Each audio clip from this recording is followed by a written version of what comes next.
Hey, Jenny here with another honest Amazon product review. Today I have the Infantino carry-on baby carrier.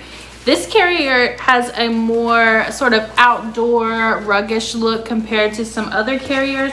So I think that this one is pretty popular for hikers, maybe even for the men who want to carry babies. This is the gray and teal color, and I'm gonna quickly show you how to put it on. We've had this carrier for about 3 years now, and it is great for outdoor use, so I recommend it for that. And let me show you how to do it.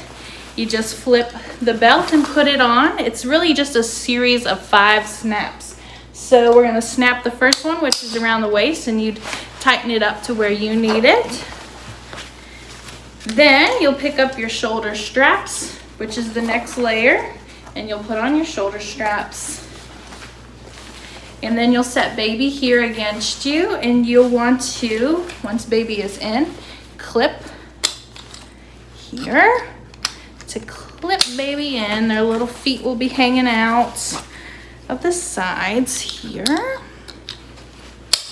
Okay, and baby's head will be here, and then you can adjust for how much space you need for baby. If they're facing you or they're facing out, you'll adjust with this strap here, and these will be your final 2 clips to secure little baby in here.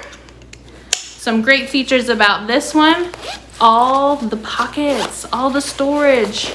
There's even one up here, so there's lots of places to store things while you're out and about, and I think that this is a really solid carrier, and I'd recommend it.